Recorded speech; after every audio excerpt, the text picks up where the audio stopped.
Bonjour, bonjour à tous. Moi, c'est Fatem Zahra Lazrak Jalan. Je suis une femme mariée, maman de 4 enfants, dont une au paradis, que Dieu ait son âme.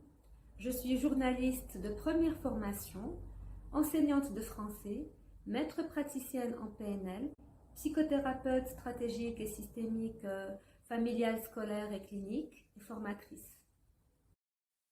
Je suis formée et certifiée à l'Institut de M. Saïd Senhaji, ICFST à Casablanca, et j'ai été enseignée par M. Senhaji lui-même et par de grands maîtres de la thérapie stratégique et systémique. Je propose donc des accompagnements dans mon cabinet et en visioconférence aussi.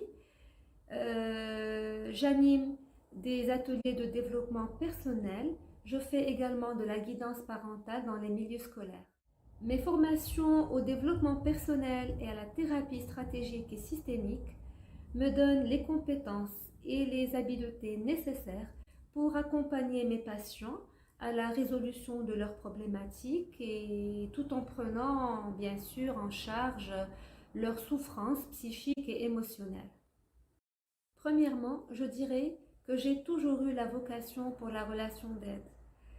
J'ai hérité l'écoute active et la bienveillance de mon défunt papa, paix à son âme. J'ai énormément appris de lui.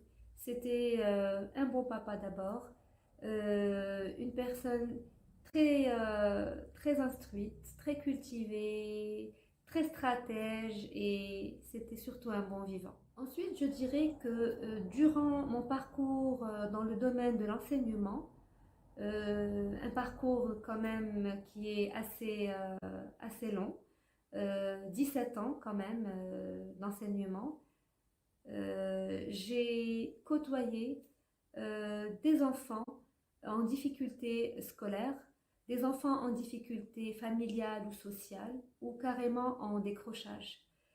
J'ai également vu et constaté le découragement de certains enseignants et j'ai vu des parents complètement désarmés face à un ensemble de problématiques. Alors justement, c'est pour cela que je me suis formée à la thérapie stratégique et systémique et au développement personnel aussi, pour accompagner au mieux mes patients et tendre la main à toutes ces personnes en souffrance dans tous les domaines de leur vie, professionnelle ou personnelle.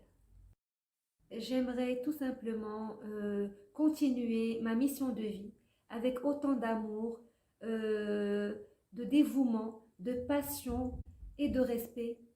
J'aimerais continuer à apprendre car j'ai toujours eu une devise qui est on ne finit jamais d'apprendre.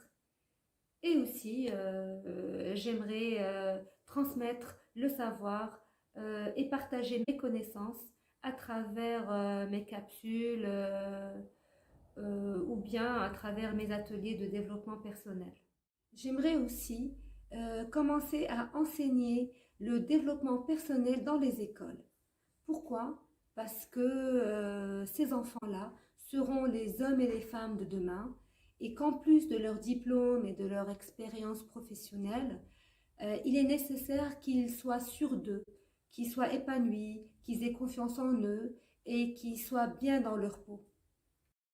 Je dis à toutes les femmes qui veulent réussir, je leur dis, persévérez mes chères dames, ne perdez pas espoir en la vie, malgré toutes les circonstances, quoi qu'elles soient difficiles, malgré les échecs. Sachez que c'est en reculant qu'on apprend à mieux sauter.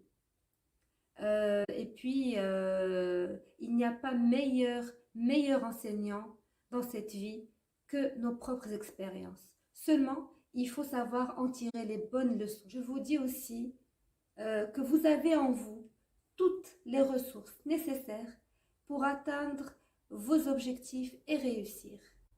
Si vous n'y arrivez pas toute seule, Si vous n'arrivez pas à voir le meilleur en vous et à faire ressortir le meilleur de vous-même, n'hésitez pas à demander de l'aide à un professionnel. Sachez, mesdames, qu'il n'est jamais trop tard pour bien faire, qu'il n'est jamais trop tard pour prendre de bonnes et de nouvelles résolutions. Soyez positive et surtout, gardez la tête bien haute, quoi qu'il arrive. Je suis très fière de la femme marocaine. Franchement, je suis fière de cette superwoman à multiples casquettes qui a su se développer et qui continue à se développer avec rigueur, avec beaucoup de dynamisme et de sérieux dans notre société. Bien qu'il y a encore des personnes qui pensent que la femme devrait se limiter à son devoir de maman et d'épouse et qu'elle ne devrait pas avoir un rôle dans la société, surtout dans les milieux ruraux où la femme n'est pas encore scolarisée. Bon, alors, que les mentalités changent, que la femme marocaine puisse évoluer, progresser, étudier, travailler et s'épanouir.